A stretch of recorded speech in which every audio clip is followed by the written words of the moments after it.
Hola jóvenes, muy buenas tardes. Hoy estamos al 7 de septiembre de 2020 y vamos a dar inicio con nuestra clase número 7 de la tercera semana con el tema Cuido la biodiversidad del lugar donde vivo. Y es una muy buena pregunta. Así se llama nuestro tema, pero tendríamos que preguntarnos si realmente cuidamos la biodiversidad del lugar donde vivimos. El aprendizaje esperado es proponer y participar en algunas acciones para el cuidado de la biodiversidad biológica del lugar donde vivo a partir de reconocer algunas características de su pérdida. Y sí, estamos hablando de que la biodiversidad se pierde.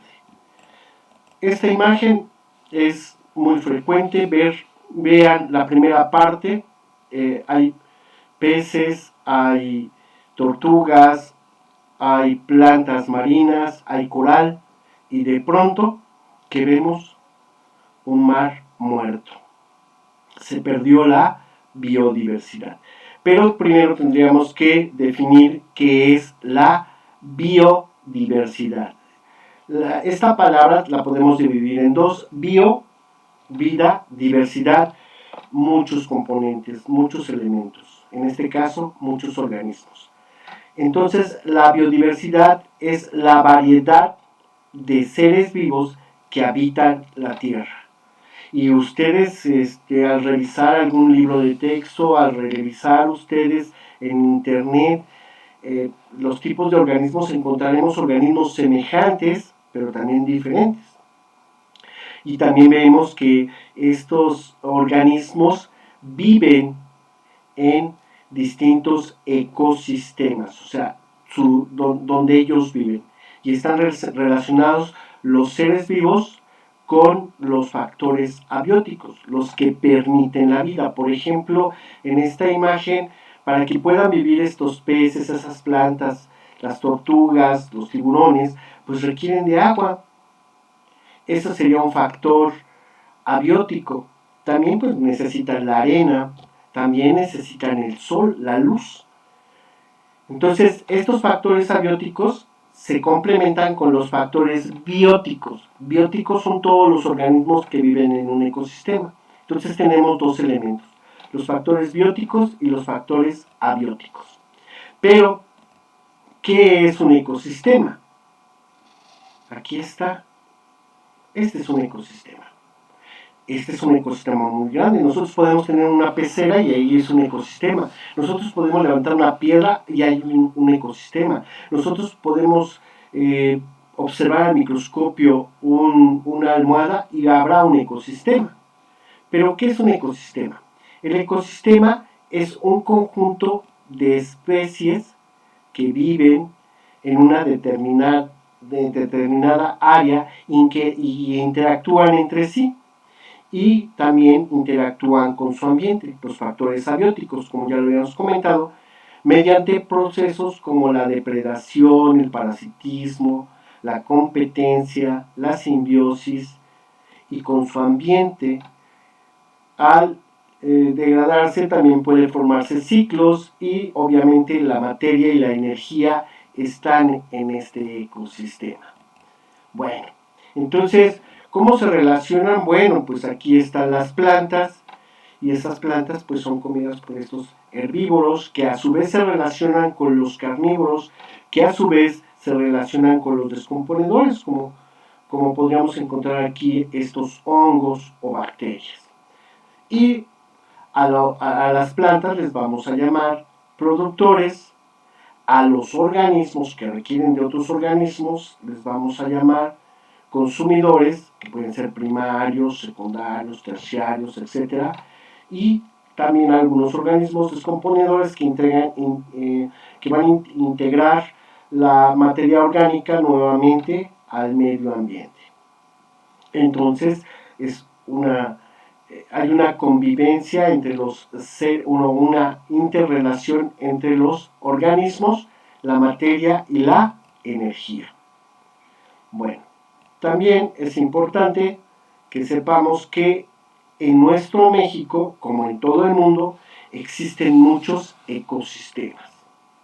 Si alguno de ustedes ha tenido la oportunidad de viajar a otro estado, se dará cuenta que hay una diferencia. Y la diferencia la encontramos en los ecosistemas. Porque si yo viajo a Puebla, que está a 1 hora y media, puedo encontrar bosques, puedo encontrar algunas zonas desérticas, puedo encontrar, si viajo un poco más lejos a Veracruz, puedo encontrar selvas. Hay muchos ecosistemas en el mundo, pero también hay muchos ecosistemas en nuestro país. De hecho, nuestro país es un país mega diverso. ¿Por qué?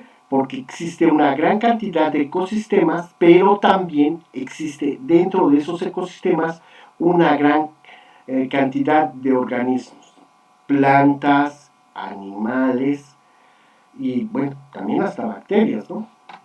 También podemos decir que es mega diverso por su gran capacidad para poder en muy poco espacio el cambio de clima, el cambio de temperatura, el cambio de humedad que se da en nuestro país. Por eso se considera un país mega diverso, porque tiene una gran cantidad de animales en esos ecosistemas. Pero desgraciadamente estos ecosistemas, por la acción del hombre y porque el hombre ha invadido estos ecosistemas y los ha destruido, pues ha generado una gran pérdida. Y esa pérdida desgraciadamente ya no se puede recuperar. Primero, pues porque el hombre, por sus actividades, ya sea en la industria, en la economía, en el transporte, ha destruido a estos ecosistemas.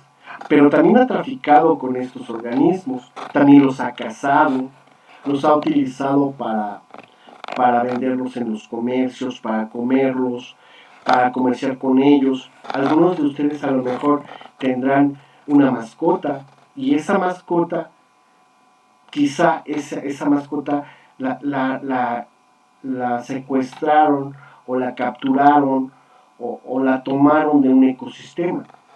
No sé si ustedes están enterados, pero hay algunas personas que tienen algunos animales o plantas que son endémicas, o sea, que solamente en una región de todo el mundo crece. Por ejemplo, está de moda ahorita que tengas en tu casa cactus, que algunos de ellos están en la lista de las plantas que están en peligro de extinción. Desgraciadamente estos ecosistemas se están perdiendo. En México existe la selva alta, el bosque tropical, la selva media o bosque tropical, hay selvas bajas, también hay bosque espinoso, el de matorrales, el pastizal, la sabana. Y si nosotros vamos a un volcán, pues vamos a encontrar un ecosistema frío, parecido a la tundra. Entonces, desgraciadamente nosotros como seres humanos hemos participado en la destrucción de estos ecosistemas. Yo quiero proponerles a ustedes acciones para proteger la biodiversidad. Primero que nada tenemos que saber y conocer, por eso tenemos que educarnos y crear una educación ambiental. También tener una gran sensibilidad, ponernos en el lugar de estos organismos, que los estamos sacando de su lugar donde habitan, que les estamos quitando sus recursos, que los estamos contaminando. Tengamos en cuenta que la actividad humana ha generado una gran cantidad de contaminación, ya sea en agua, en el aire, en la tierra. Y desgraciadamente todo esto ha afectado a la flora y la fauna de cada uno de los ecosistemas. Tenemos que también clasificar, darnos cuenta qué clase de flora y fauna existe en nuestra localidad. Ustedes a lo mejor no se han dado cuenta que si ustedes tienen plantas, hay colibríes que llegan a alimentarse, hay insectos que se están alimentando de esas plantas, hay algunas lagartijas, tenemos algunos roedores, tenemos aves más grandes, algunas aguilillas. Entonces tenemos que identificarlas y tratar de protegerlas porque nosotros tenemos que convivir con esos ecosistemas.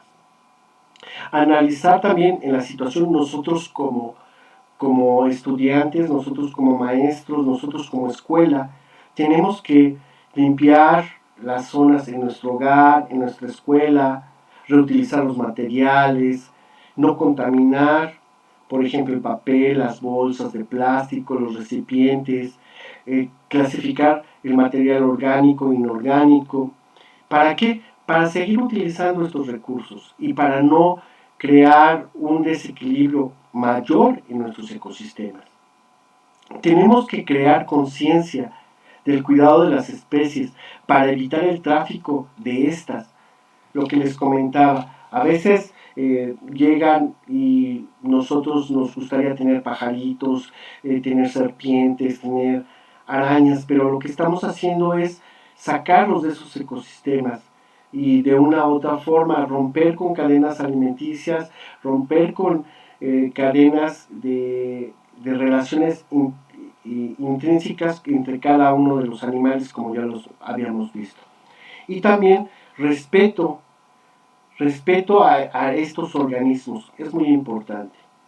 También, para no generar la pérdida de la biodiversidad, tenemos que establecer lugares protegidos, crear centros botánicos o zoológicos. No necesariamente tienen que ser zoológicos, tienen que ser lugares donde los animales no estén enjaulados, sino que tengan la capacidad de tener libertad. También tenemos que recuperar especies amenazadas. Hay, por ejemplo, décadas pasadas se habla de que se extinguió el lobo mexicano y tenemos ahorita el problema de la vaquita que está en Baja California. Tenemos problemas ya con algunos peces que están en lagos, en lagunas que han sido contaminadas. Tenemos que hacer acciones para recuperar aquellas especies que están en peligro de extinción. También tenemos que preservar y restaurar la biodiversidad. ¿Cómo? Pues cuidando los ecosistemas, no dañándolos, no contaminándolos, no invadiéndolos. Restablecer las poblaciones de peces marinos, de organismos marinos. En muchas ocasiones han escuchado hablar acerca de que se está perdiendo los corales en el Caribe mexicano y los corales son un ecosistema muy importante para los peces porque les sirve de alimento, pero también les sirve para poder refugiarse. Reducir el impacto del comercio. No tenemos que comprar que nos vendan plantas o animales exóticos, porque lo único que estamos haciendo es dañar ecosistemas. Tenemos que eliminar la emisión de gases de efecto invernadero, porque el hecho de que nosotros estemos utilizando la industria, el transporte con combustibles fósiles está generando el calentamiento global y la contaminación del aire, de la tierra y del agua.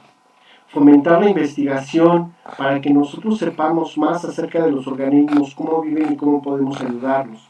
También crear leyes que puedan impedir que algunos seres humanos destruyan los ecosistemas y, como les había mencionado, desarrollar una muy buena educación para cuidar la biodiversidad que tenemos. Hay un tema muy importante que quiero mencionarles, que a lo mejor ustedes ya lo vieron o tienen conocimiento. Se llama la sustentabilidad. Esto implica el uso de recursos con la renovación de los mismos en un lapso de tiempo. ¿A qué se refiere esto? Que nosotros obtenemos muchos recursos, muchos materiales de la naturaleza. Un ejemplo muy claro es la madera. Nosotros de los árboles obtenemos madera para hacer muebles, para poder quemarlo y obtener calor, o para poder cocinar, o para hacer hojas de papel, o para un sinnúmero de productos que necesitamos. Pero si no reforestamos al mismo tiempo que nosotros estamos cortando árboles, pues vamos a provocar un desequilibrio en los ecosistemas. Recuerden que un árbol, para que pueda crecer, pueden pasar décadas, pueden pasar 20, 30 años para que un árbol empiece a crecer, pero nosotros lo cortamos en menos de una hora. Y eso pasa con plantas, eso pasa con animales. Por ejemplo, hace 20, 30 años se cazaban focas para obtener de ellas pieles preciosas y no le dábamos tiempo a estas focas para poder reproducirse, y entonces pues, pusimos en peligro de extinción a las focas, al igual que los zorros blancos, que los utilizaban para sus pieles, y así un sinnúmero de organismos que desgraciadamente no se regeneran. ¿Qué es importante que tengamos que hacer en la sustentabilidad? Tenemos que pensar en las generaciones futuras. Tenemos que ir cuidando los recursos, respetarlos y favorecer el desarrollo de ecosistemas para que se puedan regenerar. Y así las las generaciones futuras podrán entonces también disfrutar de lo que nosotros conocemos. No sé si ustedes tengan toda la posibilidad de haber viajado y ver un río con agua clara, porque a donde yo he ido, la mayoría de los ríos ya van contaminados. Entonces, sí tenemos que buscar la sustentabilidad en nuestros ecosistemas. ¿Qué tenemos que hacer? Bueno, aquí les pongo un ejemplo. Si nosotros utilizamos materias primas, por ejemplo, tenemos aquí madera, pues se va a la producción y produce, no sé, cajitas de madera que van a ser empacadas, van a ser transportadas, llegan a los distribuidores, después llegan a nosotros, las consumimos y nosotros, desgraciadamente, las desechamos. Las utilizamos un tiempo y después las desechamos, pero no las reciclamos. Y pudiera ser que esos materiales de la naturaleza las podemos reciclar y generar nuevamente materias primas para producir otros productos. De eso se trata. Se trata de que nosotros podamos reutilizar los materiales para que nosotros podamos mantener un equilibrio en los ecosistemas y podamos convivir con la naturaleza. Bueno, la sustentabilidad se puede presentar en la economía, también administrar los recursos, la sustentabilidad ecológica, ya lo platicamos, manejar bien esos recursos animales o organismos, el agua, el suelo, el aire, todos esos recursos naturales nosotros tenemos que cuidarlos. Sustentabilidad energética, no estar dependiendo solamente de los productos de origen del petróleo, las gasolinas por ejemplo, o del carbón, o de otros productos que van a dañar a la naturaleza. Tenemos que buscar otra forma, energías limpias que nos ayuden a conservar los ecosistemas. Una sustentabilidad social en donde nosotros debe de cambiar nuestra forma de pensar para beneficio de la humanidad, pero también beneficio de la naturaleza. Una sustentabilidad cultural, quiero platicarles rápidamente, por ejemplo, los mayas, los aztecas, los toltecas respetaban mucho la naturaleza. De hecho, los dioses que ellos tenían estaban muy relacionados con el dios del agua, el dios de la lluvia, el dios del trueno, el dios del aire, el dios del sol. O sea, convivían mucho con lo que era la naturaleza y respetaban. Y por último, la sustentabilidad científica, que nos va a apoyar para buscar mejores formas de aplicar la ciencia y la tecnología para cuidar el medio ambiente. Les pongo aquí una imagen que espero si se pueda ver. Se las describo. Es un joven que se encuentra sentado leyendo un libro y a su alrededor se encuentran plantas. Y él se ve muy tranquilo. ¿Por qué? Porque está tratando de relacionarse con lo que es la naturaleza, cuida, así nosotros. Hay muchos proyectos que se han llevado a cabo para tener una relación con la naturaleza y con los ecosistemas. En este caso, pues pueden ser azoteas verdes paredes verdes, que son ya muy de moda en ciudades grandes, en donde ya no hay áreas verdes. Entonces se busca una relación más estrecha entre los ecosistemas, las plantas, los animales y el ser humano, siempre con un respeto. Bueno, espero les haya gustado. Les comento la actividad que tienen que realizar. En la primera parte solamente me tienen que decir, anotarme por favor las acciones o qué daños ha hecho el hombre al medio ambiente, la degradación, el sobreexplotación, la contaminación ambiental, la contaminación del agua y el suelo, lo que ustedes consideren que ha hecho el hombre para contaminar el medio ambiente. En la segunda parte tenemos dos dibujos, quiero que los vean muy bien y por favor me digan, eh, comparen estos dos dibujos y me digan cuáles son los problemas que ven en estas dos imágenes. Bueno, en la imagen B. También, por favor, en la segunda actividad, no, nada más sería una actividad, perdón, se duplicó. Pues bueno, jóvenes, les agradezco muchísimo el estar pendientes de esta clase y nos vemos hasta el miércoles. Me dio mucho gusto y nos vemos.